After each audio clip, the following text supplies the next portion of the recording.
What's up guys, TechTime here and I am back again with a brand new video. So before I begin this video, as always, I want to thank you all so much for watching this one. If you enjoy my content, make sure you leave a thumbs up. Also make sure you subscribe to the channel. So in today's video, we're going to be taking a look at the old iPhone boxes versus the new iPhone boxes, and we're going to be doing a direct comparison. So here we have the iPhone SE2s in the old boxes and the new boxes. So let's go ahead and talk about them. So first, the size of the boxes. You can tell that the old iPhone boxes, the new ones are twice the size of the old iPhone boxes. Let's go ahead and actually do the unboxing itself.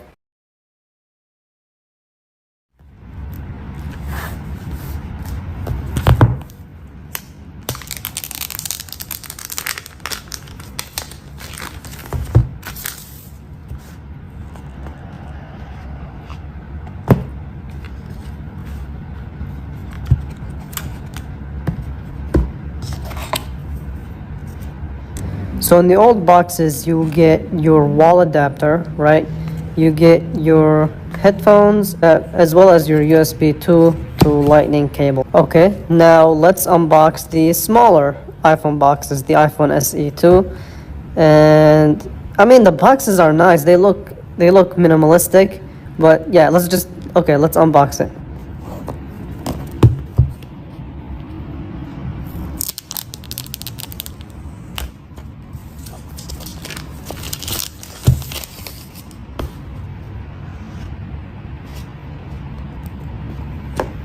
And here it is. Here's the iPhone SE2 and it's all red color, and you only get USB type C to lightning, and there's an issue with that. I'll talk about it.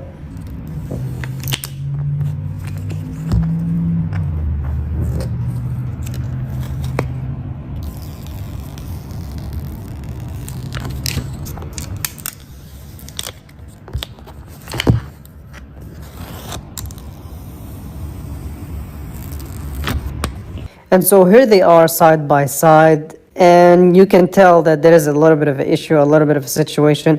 And I actually want to also discuss this. So in the old iPhone boxes, I understand that size is something that they want. Environment is really their excuse.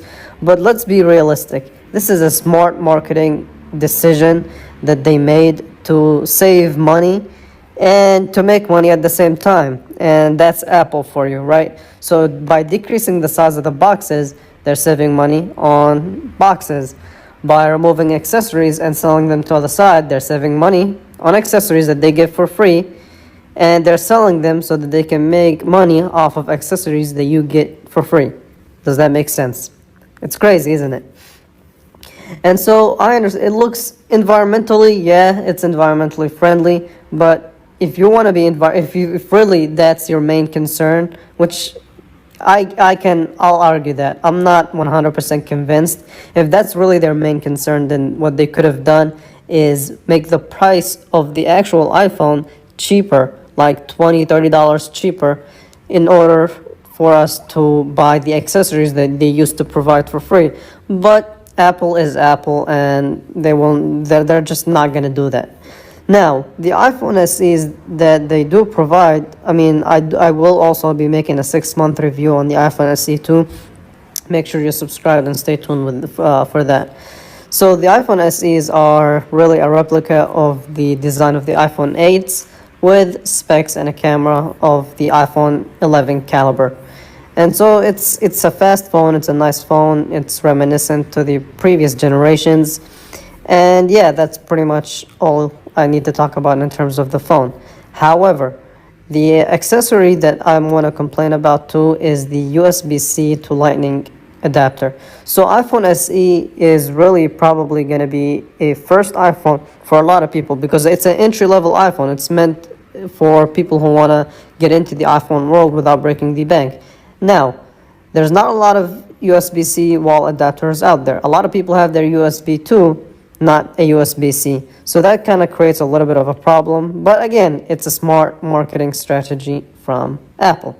Okay, so all in all, I hope you guys found this video useful. I just want to give my insight and my insight, as well as my thoughts on how Apple likes to market and really likes to do what they do best, which is make money And they provide some nice products, don't get me wrong, but they do it in such a smart way that it just still mine it's crazy, right?